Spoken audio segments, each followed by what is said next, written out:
গ্রেফতারির সংখ্যা, নির্বাচন কমিশনের তালিকায় স্থগিতাদেশ হাইকোর্টের।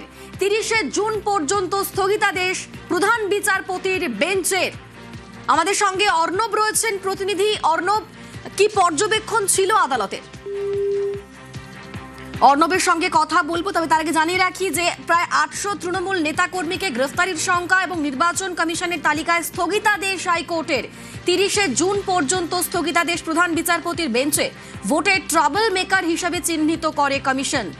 কমিশনের তালিকায় তৃণমূলের 800 নেতা গ্রেফতারের আশঙ্কায় হাইকোর্টে জনস্বার্থ মামলা হয় এবং তাতে নির্বাচন কমিশনের তালিকায় স্থগিতাদেশ দিয়েছে হাইকোর্ট। 30শে জুন পর্যন্ত স্থগিতাদেশ প্রধান বিচারপতির বেঞ্চের। আমাদের সঙ্গে অর্ণব রয়েছেন প্রতিনিধি। অর্ণব, কি পর্যবেক্ষণ ছিল আদালতে?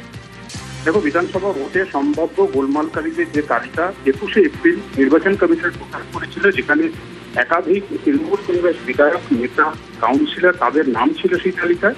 সেই তালিকার সংখ্যাটা প্রায় 700 থেকে 800 এবং তাদের প্রত্যেকের একটা গ্রেপ্তারের আশঙ্কা ছিল। সেই অবস্থায় জনস্বার্থ মামলা হয়। আজকে কার্যত ম্যারাথন শুনানি শেষে প্রধান বিচারপতি সুজয় পাল এবং বিচারপতি পার্থ সারথী সেনের ডিভিশন বেঞ্চ 21শে এপ্রিল যে সম্ভাব্য ভোটে গোলমালকারীদের তালিকা প্রকাশ করেছে তার উপর স্থগিতাদেশ জারি করেছে 30শে জুন পর্যন্ত।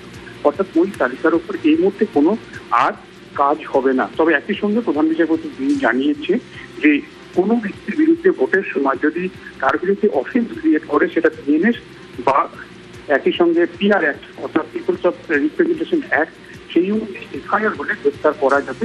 সেক্ষেত্রে হাইকোর্টের নির্দেশ সেক্ষেত্রে বলবৎ নয়। কিন্তু যে বিষয়টি ছিল উইদাউট এনি এফআইআর, যেভাবে কমিশন 800 লোককে দাগিয়ে দেওয়ার চেষ্টা করেছিল, সেই জায়গা থেকে রিলিফ দিলেন এই সমস্ত মানুষরা যারা তালিকায় ছিলেন 21শে কমিশন।